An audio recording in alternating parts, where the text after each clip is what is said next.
Ya, Assalamualaikum warahmatullahi wabarakatuh. Kembali lagi ketemu dengan saya terkait dengan mata kuliah etika profesi IT. Di sini kita akan membahas mengenai tinjauan regulasi kejahatan di internet. Apa saja dunia kejahatan yang ada di dunia internet bisa kita lihat di slide berikutnya. Salah satunya itu adalah cybercrime. Kalian pasti sering mendengar istilah cybercrime. Apa sih itu cybercrime? Mereka adalah merupakan bentuk-bentuk kejahatan yang ditimbulkan oleh pemanfaatan teknologi internet, di mana aktivitas pokoknya adalah penyerangan terhadap konten, sistem komputer, dan sistem komunikasi milik orang lain atau milik umum. Seringkali diidentifikasikan dengan computer crime, yaitu menurut US Department of Justice. Di sini disampaikan bahwa any legal action requiring knowledge of computer technology for its perpetration, investigation, or prosecution. Kemudian menurut Organization of European Community Development, any illegal, unethical, or unauthorized behavior relating to the automatic processing and or the transmission of data. Cybercrime juga dikatakan menurut Andi Hamzah itu adalah merupakan kejahatan di bidang komputer secara umum, dapat diartikan sebagai penggunaan komputer secara ilegal. Nah, jadi hal-hal yang dilakukan oleh orang lain yang tidak memiliki hak akses atau yang tidak memiliki kewenangan untuk bisa menggunakan aplikasi sistem, maka dia masuk ke dalam kategori cybercrime. Nah, dua jenis kejahatan lainnya di mana cybercrime memiliki karakteristik ada dua yang disebut dengan kejahatan kerah putih dan kejahatan kerah biru.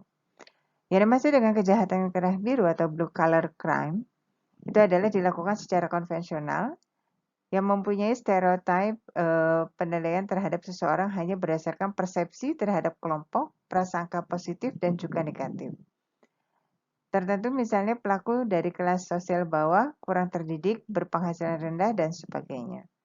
Sedangkan kejahatan kerah putih atau white collar crime itu terbagi menjadi 4 jenis, di mana salah satunya adalah kejahatan korporasi, kejahatan birokrat, malpraktek, dan kejahatan individu.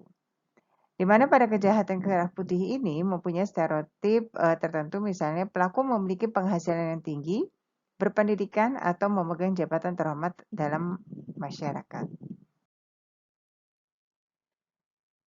Cybercrime memiliki karakteristik khusus di samping dua karakteristik sebelumnya, maka di sini dia akan memiliki ruang lingkup kejahatan yang bersifat global, di mana pelaku tidak diketahui, anonymous, kemudian aktivitas mungkin belum tersentuh hukum.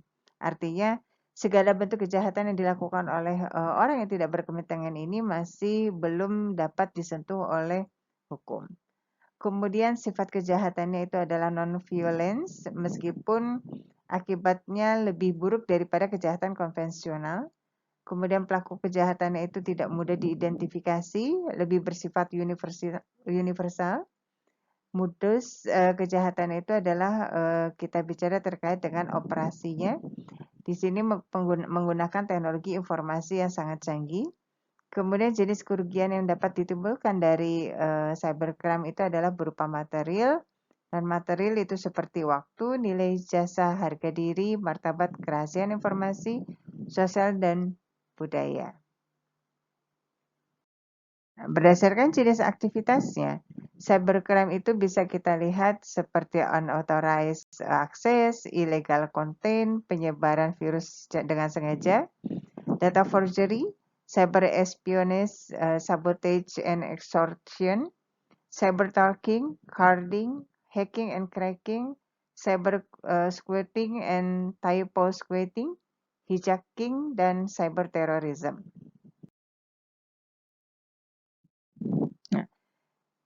Yang dimaksud dengan authorized access itu adalah merupakan bagaimana caranya seseorang memasuki atau menyusup ke dalam sistem komputer secara tidak sah tanpa izin atau sepengetahuan dari pemilik. Nah, ini bisa dilakukan oleh orang-orang yang tidak memiliki kepentingan, di mana dia berusaha untuk mencari data dan informasi untuk melakukan manipulasi atau pencurian. Contohnya port scanning atau probing, di mana mereka melihat service apa saja yang ada di dalam server yang mereka targetkan, kemudian menggunakan Nmap, ya, Nmap atau super scan, misalnya cyber trypass seperti spam, email, breaking ke PC dan sebagainya. Nah, ini adalah usaha-usaha yang dilakukan oleh seorang hacker atau hacking ketika mereka mencoba untuk menyusup atau memasuki ke dalam sistem komputer yang ada di dalam sebuah organisasi atau perusahaan. Kemudian ada illegal content. Yang dimaksud dengan illegal content di sini itu adalah merupakan bagaimana caranya memasukkan data atau informasi ke internet tentang suatu hal yang tidak benar atau tidak etis, melanggar hukum atau mengganggu ketertiban umum. Sebagai contoh, misalnya bagaimana mereka berusaha menyusupi sebuah situs web yang dimiliki oleh sebuah organisasi atau perusahaan dengan informasi-informasi yang ilegal atau yang tidak diinginkan seperti pornografi dan sebagainya. Nah, yang dimaksud dengan data forgery itu adalah bertujuan memasukkan data-data pada dokumen penting yang ada di internet. Mereka berusaha untuk memanipulasi data-data yang ada dengan informasi-informasi yang tidak sesuai dengan real data yang sesungguhnya. Kemudian cyber espionage atau sabotase dan extortion itu adalah merupakan bagaimana mereka mencoba memanfaatkan jaringan internet untuk melakukan kegiatan mata-mata kepada pihak lain dengan cara memasuki sistem jaringan komputer sasaran. Yaitu kita kenal dengan cyber espionage. Nah, sedangkan sabotase dan extortion merupakan jenis kejahatan yang dilakukan dengan membuat gangguan atau perusakan atau penghancuran terhadap suatu data, di mana program komputer atau sistem jaringan komputer terhubung dengan internet itu berusaha mereka ganggu untuk memudahkan mereka melakukan perusakan terhadap data-data yang ada di dalamnya. Kemudian cyber stalking. Yang dimaksud dengan cyber stalking itu adalah dilakukan untuk mengganggu atau melecehkan seseorang dengan memanfaatkan komputer. Jadi ini adalah salah satu bentuk jenis kejahatan yang dilakukan oleh orang-orang yang tidak berkepentingan atau yang tidak memiliki hak akses secara resmi untuk melakukan perubahan terhadap data dan informasi yang ada di dalam komputer server target dari sasaran mereka. Kemudian ada carding. Jadi yang dimaksud dengan carding di sini adalah mereka berusaha untuk melakukan pencurian nomor kartu kredit milik orang lain dan digunakan dalam transaksi perdagangan melalui internet atau e-commerce. Nah, ini kita perlu hati-hati gitu ya ketika kita bicara transaksi menggunakan online system dengan menggunakan kartu kredit atau mobile debit gitu ya. Jadi di sini kita harus bisa melihat atau mencerna apa saja sih fasilitas yang dimiliki oleh sebuah aplikasi layanan internet. Jika mereka tidak menjamin adanya sertifikat terkait dengan security keamanan data dan informasinya untuk bertransaksi, maka jangan kita lakukan atau jangan pernah kita menggunakan aktivitas untuk pembayaran secara online system. Karena akan memiliki nilai risiko yang sangat tinggi ketika kita berusaha melakukan transaksi secara online. Kemudian hacking and cracking. Yang dimaksud dengan hacker itu adalah mengacu pada seseorang yang mempunyai minat besar untuk mempelajari sistem komputer secara detail dan bagaimana meningkatkan kapabilitasnya.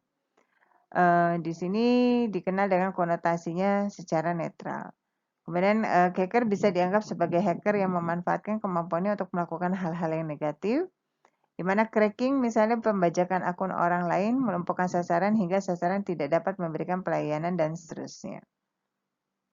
Jadi kalau hacker dan cracker itu adalah orang yang melakukan perbuatan, sedangkan cracking itu adalah tindakan yang mereka lakukan pada saat mereka melakukan pembajakan atau pengrusakan terhadap data dari sasaran yang mereka inginkan.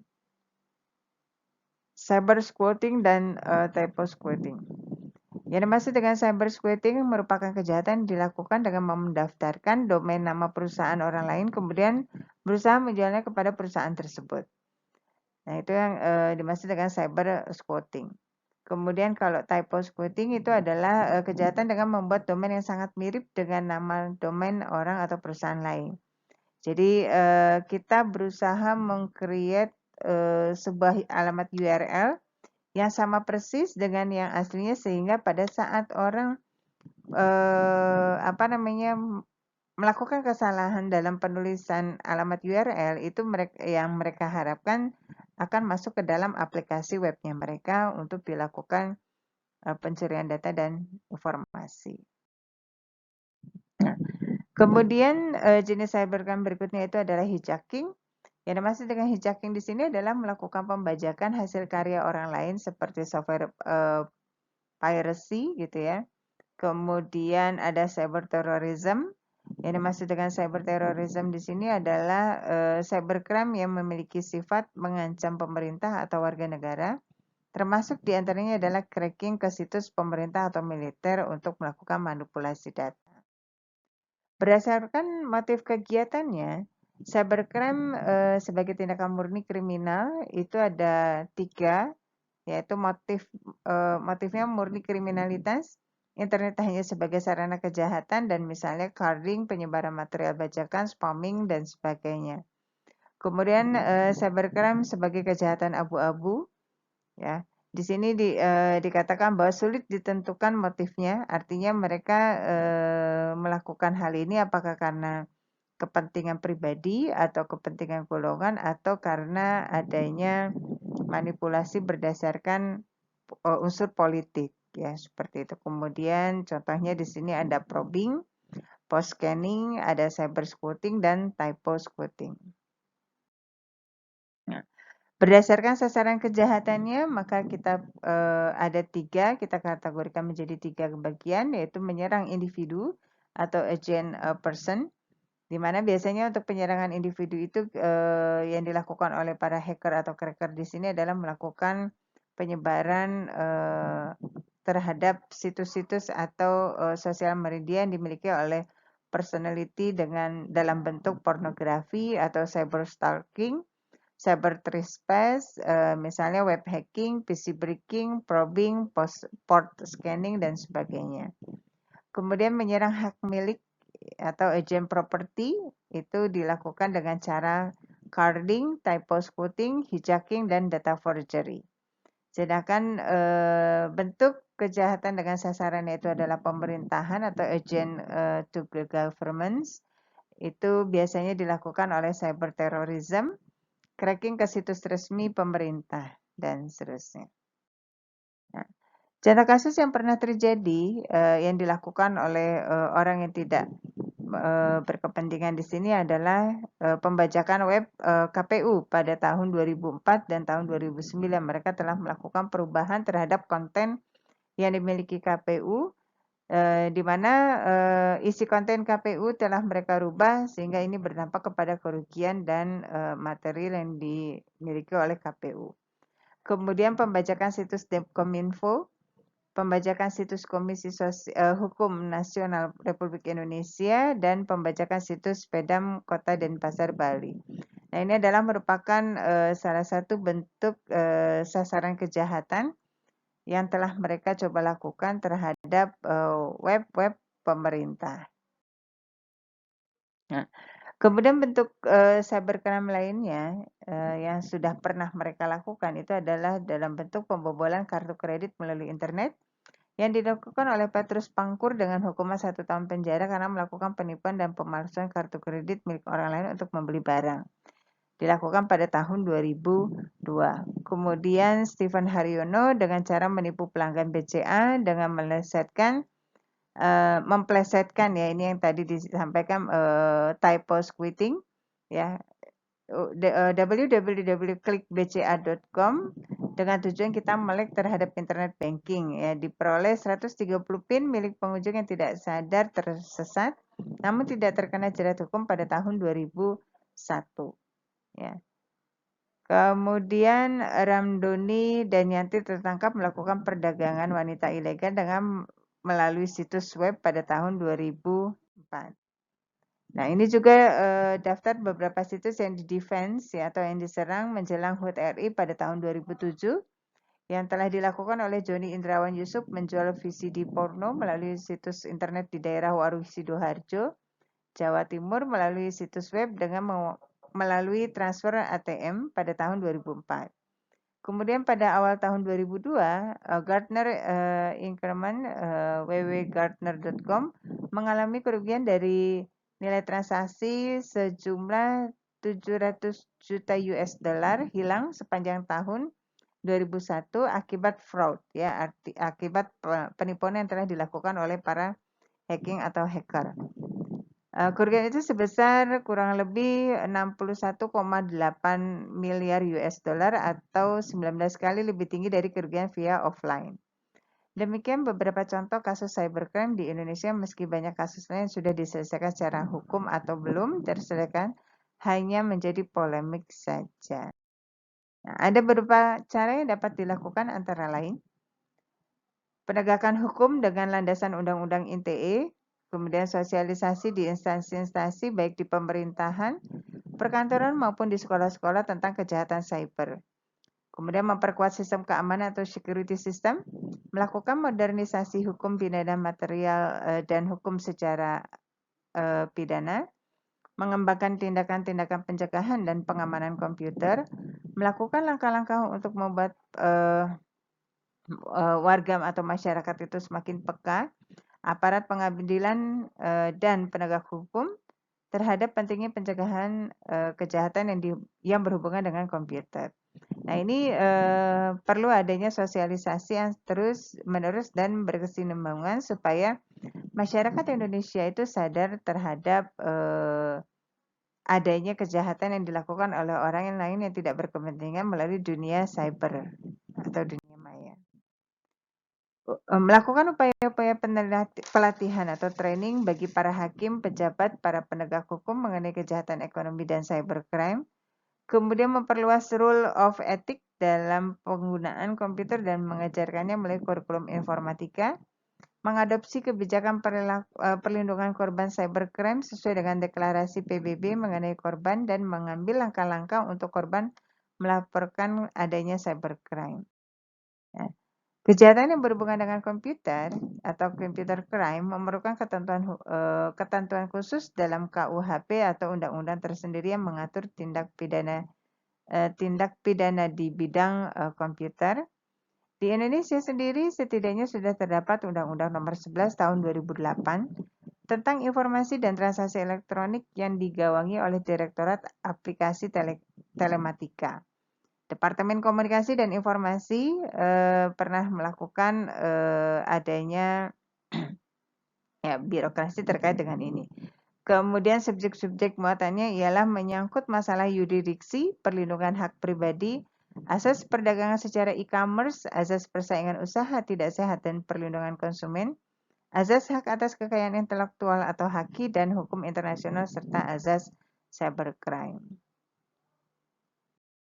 Nah, tinjauan daripada hukum terkait dengan cybercrime di sini ada beberapa aturan yang bersentuhan dengan dunia cyber yang dapat digunakan untuk menjerat pelaku cybercrime sehingga sepak terjang mereka semakin sempit. Berdasarkan peraturan-peraturan khusus ini adalah sebagai berikut. Yang pertama adalah Undang-Undang Nomor 36 Tahun 1999 tentang telekomunikasi. Dan yang kedua itu adalah Undang-Undang Nomor 5 Tahun 99 tentang larangan praktek monopoli dan persaingan usaha tidak sehat. Undang-Undang Nomor 8 Tahun 1999 tentang perlindungan konsumen. Undang-Undang Nomor 19 Tahun 2002 tentang hak cipta. Undang-Undang Nomor 4 Tahun 2001 tentang hak paten dan Undang-Undang Nomor 15 Tahun 2001 tentang merek. Dan untuk aturan yang dimuat dalam Undang-Undang ITE adalah sebagai berikut, di mana tanda tangan elektronik memiliki kekuatan hukum yang sama dengan tanda tangan konvensional atau tinta basah yang bermaterai, sesuai dengan e-ASEAN Framework Guidelines, yaitu pengakuan tanda tangan digital lintas batas. Kemudian alat bukti elektronik diakui seperti alat bukti lainnya yang diatur dalam KUHP. Undang-Undang ITE berlaku untuk setiap orang yang melakukan perbuatan hukum, baik yang berada di wilayah Indonesia maupun di luar Indonesia memiliki akibat hukum di Indonesia. Pengaturan nama domain dan hak kekayaan intelektual serta pembuatan yang dilarang cybercrime dijelaskan pada bab 7, pasal 27 sampai dengan pasal 37. Dan untuk aturan yang dimuat dalam Undang-Undang ITE, rangkumannya adalah sebagai berikut. Pasal 27 itu bicara terkait dengan asusila, penjudian, penghinaan, dan pemerasan. Kemudian pasal 28 terkait tentang berita bohong dan menyesatkan, berita kebencian dan permusuhan. Kemudian pasal 29 terkait tentang ancaman kekerasan dan menakut-nakuti. Pasal 30 akses komputer pihak lain tanpa izin atau cracking. Pasal 31 penyadapan, perubahan, penghilangan informasi. Pasal 32 mengenai pemindahan, perusakan dan membuka informasi rahasia. Sedangkan pasal 33 itu adalah terkait dengan virus, membuat sistem tidak bekerja. Kemudian pasal 35 menjadikan seolah dokumen otentik atau melakukan phishing. Ya. Kemudian bagaimana cara kita menanggulangi atau menghadapi cybercrime? Yang pertama yang harus kita lakukan itu adalah bagaimana mengamankan sistem. Mengamankan sistem ini bertujuan untuk memproteksi baik dari sisi hardware maupun software yang kita miliki. Misalnya menggunakan antivirus, kemudian kita meng-create firewall untuk mengamankan data dan jaringan internet kita, kemudian physical security computer, encrypt login, dan teknologi digital ID. Kemudian yang kedua adalah penanggulangan secara global. Nah, cybercrime membutuhkan global action dalam penanggulangannya, ya di mana the Organization for Economic Cooperation and Development merupakan salah satu guideline untuk pembuat kebijakan yang berhubungan dengan computer related crime. Kemudian perlu adanya cyber law dan perlu dukungan lembaga khusus yang nanti akan menjadi bagian dari pertanggungjawaban terhadap adanya kejahatan yang dilakukan oleh orang lain yang tidak berkepentingan. OECD atau guidelines untuk kebijakan terkait dengan computer related crime itu di mana merupakan modernisasi hukum pihak nasional yang diselaraskan dengan konvensi internasional terkait dengan kejahatan, meningkatkan sistem pengamanan jaringan komputer nasional sesuai dengan standar internasional, meningkatkan pemahaman keahlian aparatur penegak hukum terkait dengan cybercrime, meningkatkan kesadaran warga negara mengenai cybercrime dan perlunya pencegahan hal tersebut. Kemudian yang terakhir adalah meningkatkan kerjasama antar negara melalui perjanjian ekstradisi dan mutual assistance treaties terkait cybercrime.